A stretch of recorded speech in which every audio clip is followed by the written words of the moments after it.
All right, apparently, I'm not sure. I'm having some trouble uploading my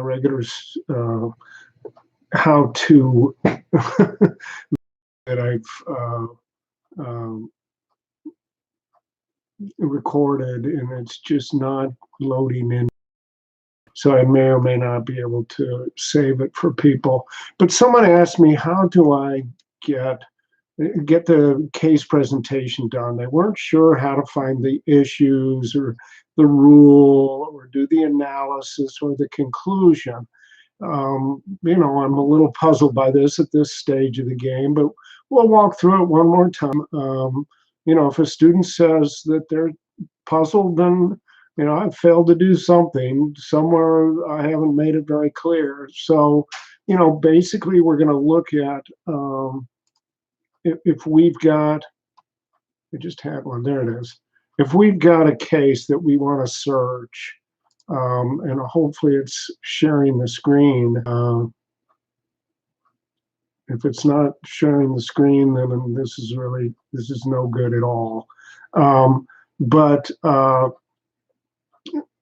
the case that we're going to look at is Newton versus Diamond.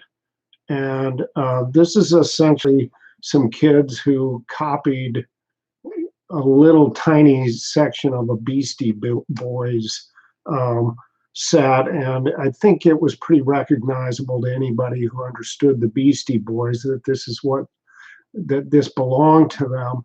But this essentially is a copyright case. So if you're looking for the issues, you can find it here in this procedural posture, but also the headnotes provide you with most of the issues.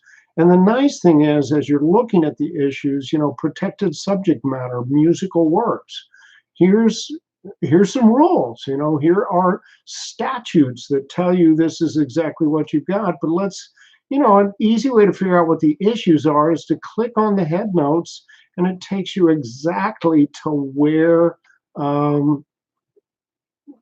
this language is putting. So as you're reading up through all this, it should be pretty clear to you, this is a copyright case, and it turns on the facts. How much you sample makes a difference over how little. If you're going to do all of Beethoven's Seventh Symphony, second movement, you've probably got a copyright infringement. If you take 3 recognizable sounds, maybe not.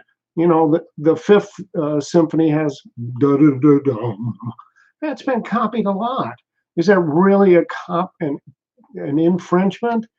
Not necessarily, because although it's recognizable, and here I'm doing this student's work, although it's recognizable, there's a lot more to that element. It goes on and on and on and on, and he builds on it over the course of 15 minutes or so in that movement. So this is what this case talks about. And so what you should be doing is, what is the law? And you should be converting this to a PowerPoint where you walk through, and basically each slide should be some kind of, here were the issues, here are the rules, here are the regulations, then you should move to what's my analysis, and ultimately, what's my conclusion. So I don't know if I can save this or do anything that will help you understand it, but that's basically all this thing is about. I'll try to give you there are other how to do the case presentation videos on my YouTube website that you can access, and I'm hoping that this will let me upload it. Thanks.